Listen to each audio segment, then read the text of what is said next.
There's a ghost in every office. Not the kind that haunts hallways, but the kind that finishes a week's worth of work before lunch. While you're drowning in emails at 9 p.m., they're at home, relaxed, living their life. And everyone asks the same question: how? But here's what nobody tells you. The answer isn't what you think.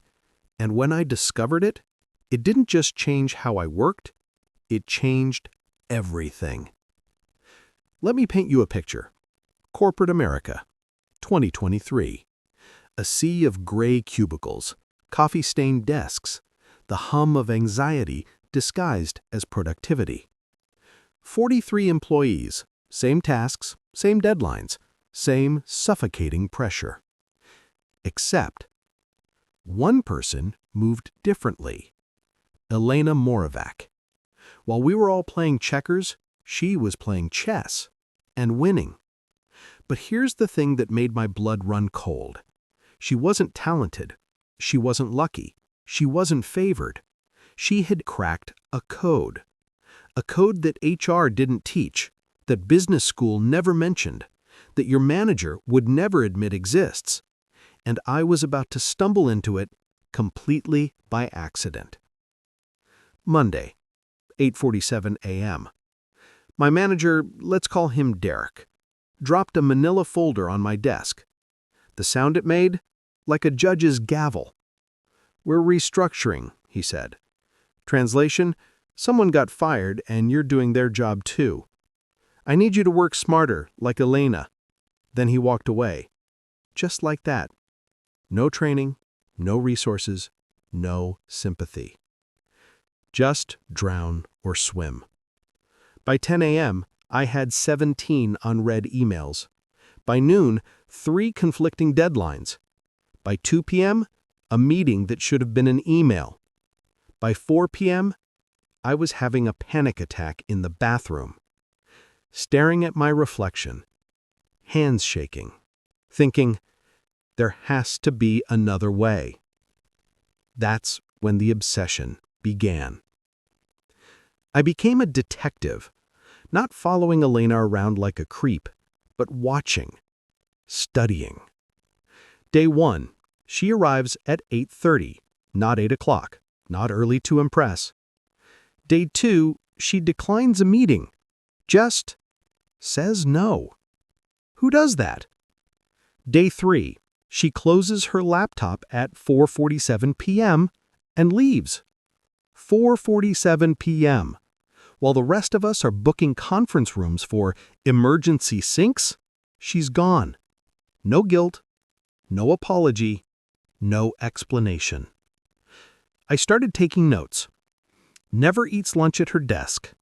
Headphones on for exactly 90-minute blocks. Checks email only 3 times a day. Says, "I'll need to get back to you more than anyone I've ever met." But the most disturbing pattern was that she smiled. Not the fake corporate smile, a real one. Like she knew something we didn't. And God, I needed to know what it was. Thursday night, 7:34 p.m. The office is a graveyard. Abandoned coffee mugs, flickering screens, the janitor's vacuum humming in the distance. I'm still there, because of course I am. Then I see her. Elena. Still at her desk. My heart stops. She's supposed to leave early. That's her whole thing. I watch from behind my monitor. She's writing something. Not typing. Writing. By hand. In a small black notebook. Then, she gets up, walks to the kitchen, leaves the notebook open. Every fiber of my being screams, "Don't do it!"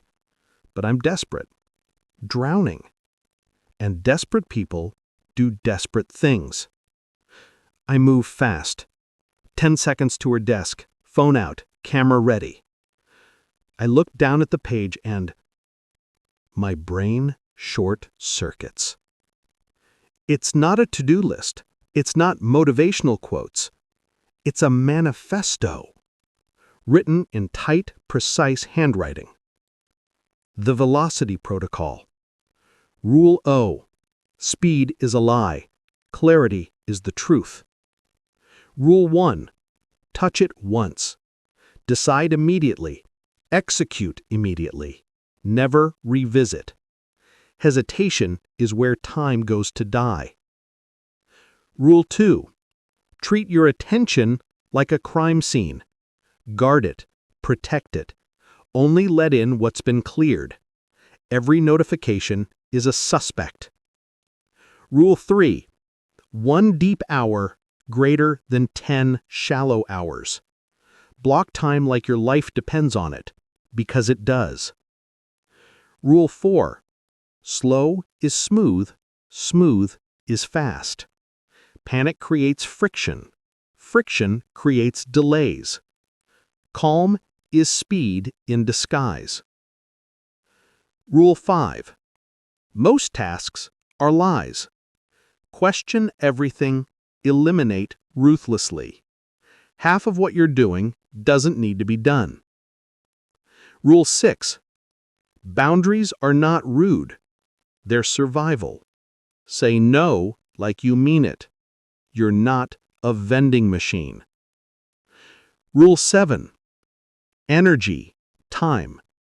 Manage your energy first, time follows. Tired people are slow people. I'm reading so fast I almost don't hear her footsteps. Find what you're looking for? I spin around. Elena, standing there, arms crossed, not angry, amused.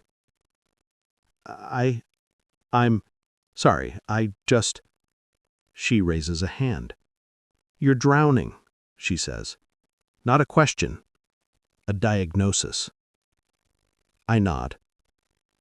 She sits down, motions for me to do the same. Let me guess, she says. You thought I had some secret talent, some genetic gift, some lucky break. Yeah. She laughs. Not mean. Sad. I used to be you. I blink. What? 3 years ago, she continues, I was the slowest person here, stayed late every night, cried in my car, thought I was broken. She taps the notebook. Then I realized something. Everyone is fighting the wrong war. What do you mean? They teach you to work harder, to do more, to hustle, to grind. But nobody teaches you to think. She leans forward. Speed isn't about doing more. It's about doing less. The right less. How do you know what's right? She smiled. That's what I'm going to teach you. It started the next morning. Elena didn't give me the notebook. She made me earn it. Week 1. The audit. She said, write down everything you did yesterday. I listed 47 tasks. She crossed out 31 of them in red ink. These, she said, don't matter. But my boss doesn't know what matters either. My stomach dropped. Learn to ask, what happens if I don't do this? If the answer is nothing bad, then don't do it. Week 2. The experiment. She made me try something terrifying. Decline 3 meetings this week. Just say, I won't be able to add value to this discussion. They'll think I'm lazy. They'll think you respect your time. There's a difference. I declined 2. Felt like I was going to be fired. Instead, nobody noticed. One person even thanked me for my transparency. Week 3. The ritual. Time blocking, Elena explained. Every morning pick 3 things that matter. Not 10, not 5. 3. Do them first. Deep, focused, no interruptions. What about emergencies? Most emergencies are just other people's poor planning, not your circus, not your monkeys. I started blocking 9 a.m. to 11 a.m. Phone on Do Not Disturb, email closed, door shut. The first day, I finished what usually took me 6 hours. In 2. 1 month later, everything changed. I was finishing tasks in half the time. My stress vanished. My manager stopped micromanaging me. But the real shock? People started asking me for advice. How are you so fast? I wanted to tell them, but Elena stopped me. Don't, she said. Most people don't want the answer. They want a shortcut, and there isn't one. Then why did you teach me? She looked at me for a long moment. Because you were ready to drown. And people who are drowning, they're willing to change. 3 months in, I discovered something. Elena wasn't the only one. There were others.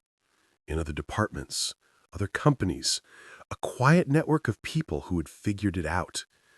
They didn't advertise it, they didn't brag, they just moved differently. Like a secret society, hiding in sight plain. And once you saw it, you couldn't unsee it. The fast people weren't lucky. They had just stopped playing the game everyone else was losing. So here's what I learned. Most people aren't slow because they lack skills. They're slow because they're distracted. They're doing 10 things badly instead of 3 things brilliantly. They're confusing motion with progress, busy with productive. The secret to speed isn't speed at all. It's clarity. Know what matters, ignore what doesn't. Protect your time like it's the only currency you have. Because it is. Elena taught me that. And now, I'm the ghost in my office, the one people whisper about, the one who finishes everything and still leaves at 5. Want to know how? You already do. The question is, are you brave enough to stop doing everything else? Because the fastest workers in the world aren't doing more. They're doing less and doing it right.